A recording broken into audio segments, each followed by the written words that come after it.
Bonjour Caroline. Bonjour Maritza. Merci de nous recevoir au Château Fleur Cardinal. Alors c'est une aventure qui dure depuis plus de 20 ans. Donc, tu travailles en famille, main dans la main avec Ludovic, ton mari et tes beaux-parents. Et tu es très créative. Je fais notamment référence aux éditions Collector qui nous a beaucoup marqué avec le premier millésime 2018 Hard Rock. Ouais. Alors j'aimerais bien que tu me parles un petit peu de cet état d'esprit et qu'est-ce que pour toi c'est être rock aujourd'hui ? Je pense qu'être rock, c'est se sentir terriblement vivant. C'est choisir la spontanéité, surtout. Et c'est se dire, je suis capable, alors que je maîtrise la technique, de sortir du cadre pour explorer de nouvelles choses. Et au-delà de ça, je pense que l'esprit rock se vit de manière collective et se vit plutôt intensément. Oui, c'est quand même très intense comme état d'esprit. On peut dire aussi que le Château Fleur Cardinal, c'est aussi un fleuron de l'appellation de Saint-Émilion. Vous avez fait aussi de nombreux investissements dans le vignoble et dans le chai, ce qui en résulte aussi des vins qui sont de plus en plus précis, avec une très grande complexité. Il est vrai que quand tu nous as apporté le sujet de Intuition de Fleur Cardinal, nous on se sentait vraiment investis dans ce nouveau projet. Et c'est vraiment un honneur de pouvoir le distribuer en exclusivité. Alors, Intuition, c'était la volonté d'avoir un second vin. Ça, c'était vraiment la volonté de Ludovic, mon mari. En 2017, il a repris officiellement la direction de l'exploitation. Sauf que 2017, on a gelé à 97%, donc on a une toute petite production. Et en 2018, il a eu envie d'aller un peu plus loin, justement, dans la précision que tu évoques. Et c'était cette volonté d'avoir un dernier critère de sélection. Parce que le second vin nous sert de critère de sélection. C'est-à-dire que le second vin de Fleur Cardinal, il est vraiment élaboré comme un grand vin jusqu'à la fin de l'élevage. Et c'est vraiment à la fin de l'élevage où on a tous nos lots en barrique qu'on va choisir ce qui va rentrer dans l'assemblage de Fleur Cardinal et ce qui est très bien fait pour porter Fleur Cardinal sur les 15 ou 20 ans qui s'annoncent. Donc Intuition, pourquoi ? Parce que l'intuition, c'est le début d'un projet un peu plus grand. Donc c'est pour introduire vraiment Fleur Cardinal. Et puis de manière plus générale, c'est l'intuition du vigneron. Et concernant donc les investissements, vous avez fait beaucoup au niveau du vignoble, au niveau du chai. Vous avez aussi développé un grand projet œnotouristique, qui est quand même un projet assez particulier. Il y avait cette volonté de partager toutes les connaissances que nous on a acquises au fur et à mesure des années. Donc il y a à la fois, effectivement, quand tu arrives, il y a des maquettes de pieds de vigne. Au départ, on a imaginé ça pour des familles. Finalement, on se rend compte que même les adultes et surtout les pros apprécient beaucoup. Ça permet vraiment d'aller plus loin, finalement, dans les méthodes culturales, chose qui n'est pas toujours très abordée, finalement, dans les châteaux. Après, tu as effectivement ce couloir sensoriel. Finalement, ce qu'on éprouve, l'émotion que tu as dans une bouteille, c'est les émotions qu'on va avoir, nous, à la vigne, en fait, suivant les 4 saisons. Avec la crainte du froid, la joie du printemps, la chaleur qui arrive, aussi parfois avec les orages, tout ça c'est mêlé. Et donc ce couloir sensoriel, le visiteur avance, progresse dans ce couloir avec les sons de la nature qui ont été capturés chez nous pendant 1 an.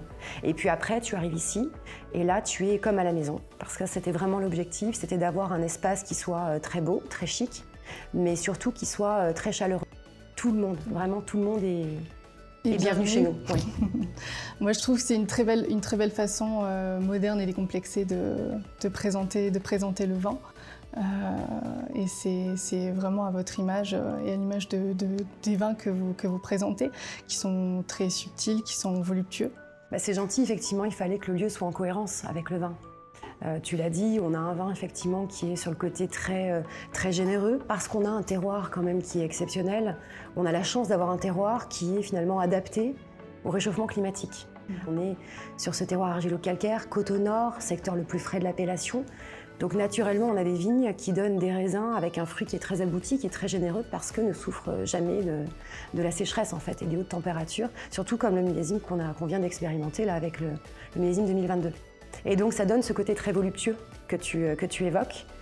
Et derrière, nous, tout notre travail, c'est de venir vraiment contenir cette générosité, travailler la subtilité, travailler la précision, être un peu sur... moi, je dis toujours, on est un peu comme sur une arête, tu vois. D'un côté, tu as la puissance, de l'autre côté, tu as le côté plus subtil et plus fin, et on ne veut pas choisir. Donc, quand tu dégustes le vin, tu as vraiment ce sentiment, cette dualité, quoi. C'est ni l'un ni l'autre, c'est les deux qui se mêlent dans la dégustation. Et tu faisais référence donc au terroir. Oui. Alors, tu as 2 engagements qui sont quand même très forts. Un qui est un engagement environnemental. Oui. Vous êtes actuellement en conversion bio. Oui. La date de conversion sera en 2024, il me semble, c'est ça? L'intégralité des vignobles en rouge et en blanc sera officiellement certifié bio avec le millésime 2024. D'accord. Et vous avez aussi un fort engagement par rapport à la protection de la biodiversité. Aussi. Et le deuxième engagement très fort, c'est l'engagement qui est plus tourné vers l'humain, le côté sociétal. Il me semble que tu es très proche des équipes, des fournisseurs, des clients. Dans le développement durable, pour moi, tu ne peux pas dissocier l'environnement du social. Après, en termes de développement durable, on peut aussi parler du packaging. Tu vois, pour moi, ça n'a pas de sens, c'est pas cohérent d'avoir un joli label bio sur une bouteille et d'avoir à côté une bouteille qui fait 800 grammes vide. Donc même si c'est pas très logique dans notre univers des grands crus de Bordeaux, nous on a choisi des bouteilles volontairement plus légères. La bouteille, elle fait 520 grammes vide, même si épaulée, on a l'impression qu'elle est un peu plus cossue comme ça. Et il y a même un choix au niveau de l'étiquette, puisque l'étiquette en elle-même, c'est pas du papier, c'est en fait des résidus de canne à sucre, de lin et de chanvre. On a abandonné tout le vernis, toute la dorure, parce que là aussi, c'est des polluants. Et ça n'a pas de sens de mettre de la dorure sur une étiquette, sachant qu'elle va brûler. Ensuite, elle va s'évaporer pour qu'on puisse la recycler. Donc tout ça, ça fait partie de notre réflexion en termes rien que de packaging. Alors donc pour l'année 2022, tu nous prépares aussi de nouveaux projets, bien évidemment. Est-ce que tu peux peut-être nous dévoiler quelques indices sur cette nouvelle édition collector de Magnum? Hélas non. Hélas non, parce que je trouve que c'est toujours sympa d'avoir la surprise en fait.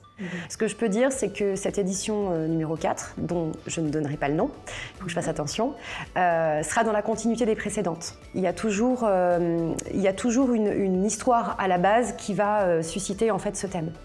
L'édition hard rock, c'est parce que moi je suis bassiste. Je trouvais que dans l'univers en plus du hard rock, il y a un côté très électrisant et je trouve que ça allait très très bien avec le millésime 2018 qui est un millésime très flamboyant, vraiment sur la générosité, donc c'était parfait pour le thème hard rock.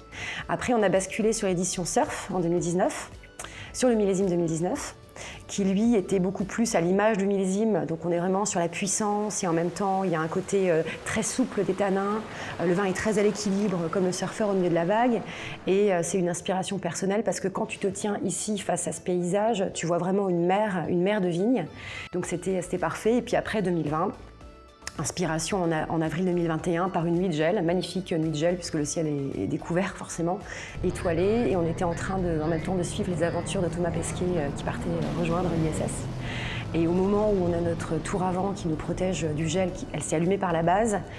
Et là, j'ai dit à Ludovic, je fais « Oh, mais on devrait faire une édition sur l'espace ». Donc là, il m'a dit « Est-ce que tu crois que c'est vraiment le moment de penser à ta édition collector ?» J'ai dit « Oui, mais ça fait sens parce que finalement, quand tu réfléchis, le vin, c'est de l'espace et c'est du temps. Quand tu bois une bouteille de vin, tu te retrouves propulsé dans une région et tu te retrouves propulsé à une certaine époque.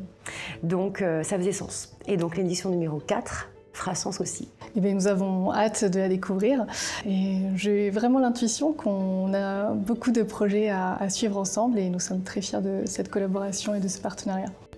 Et nous aussi.